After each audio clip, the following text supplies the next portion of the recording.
sometimes we need help to pay our bills on time.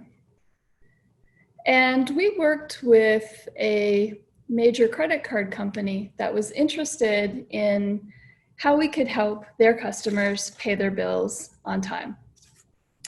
And as we looked through prior research on this subject, a question emerged from a very interesting study which showed simply that if you help people with a memory aid, such as making the bill or the envelope in a different color than the standard white color, this could actually help people potentially remember that particular bill. It'll help it stand out and become more salient and serve as a nudge to help people remember to pay their bill. So we thought this was a very simple idea that would be interesting for the credit card company to experiment with. And so we thought this is a neat little innovation that could help people pay their bills on time for very little cost. And we did the research on how much is the difference in the cost between white envelopes and red envelopes. And we found that the cost is about 5 cents per envelope.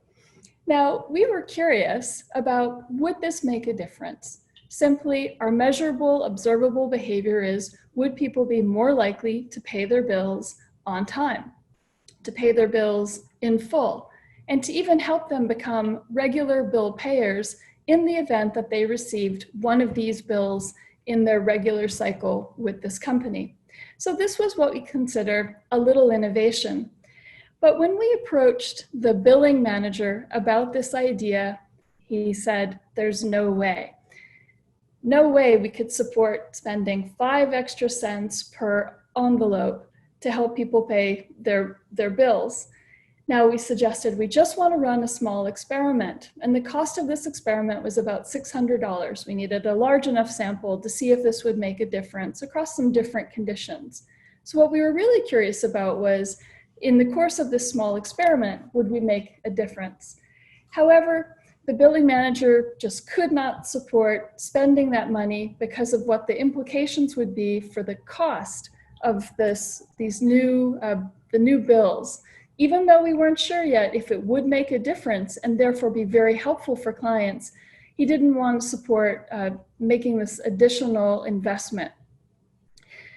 Now, when I told the CEO of this company the story about the decision that was made by this billing manager, we were sitting at a table and she literally bent over and started banging her head on the table. And it's because she said, I'd never told my team to have that level of penny pinching.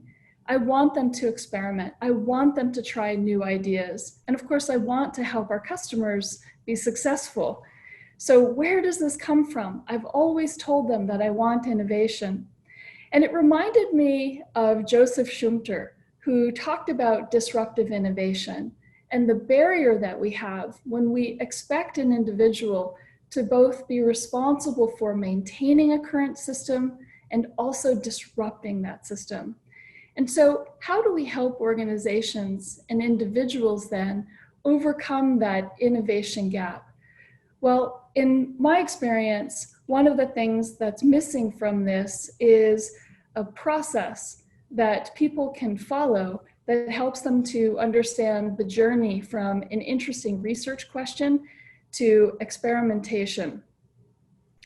And so we have a process that identifies, first of all, what are the measurable, observable behaviors that we're looking at solving? Often in business, terms like we want to increase trust are used. And yet, if we ask everyone to just simply take a piece of paper and define trust, we might find that each of us will reach a very different definition.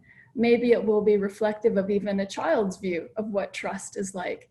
They won't be deep insights necessarily, and they certainly wouldn't be consistent across everyone at the table. So how, therefore, can we have good strategic execution when we don't even have a consistent operational definition of the strategic goals that we have?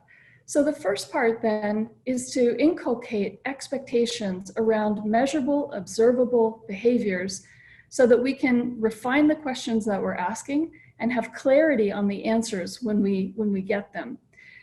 So the next part is behavioral diagnostics, and behavioral science has so much to offer in terms of helping us to overcome our misperception about how people make decisions, and offers us more realistic view of people's behavior and more predictive view of what will actually lead to change. And so, for instance, in the case of our billing project, the expectation was, how on earth could something as simple as the color of an envelope make difference in people's behavior? And we talked about things like memory aids as being crucial tools. It's not about fees and penalties and interest rates and these things that are sometimes very inaccessible for people to calculate. Sometimes the approach is as simple as understanding how people make decisions and prioritize. Well, that guidance comes from the fields of psychology and behavioral economics. So then another dimension of how behavioral science can help lead to innovation is in the nature of the ideas that come from this field. Outside of this field, we look at ideas that are based on standard economic theory, that information, education, incentive ought to be enough on their own to induce rational decision making. But we've learned that people don't necessarily conform to those expectations. And so, very counterintuitively then, this envelope has the impact of actually leading to a change in behavior. So then behavioral science offers us this foundation upon which to stand.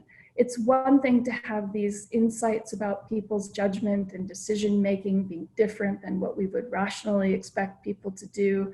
It's another thing to have these nudges and tactics to change people's behavior, but it's incredibly powerful to have a platform of experimentation to stand on that allows companies to democratize the ideation process, to test ideas that they wouldn't otherwise think would be effective.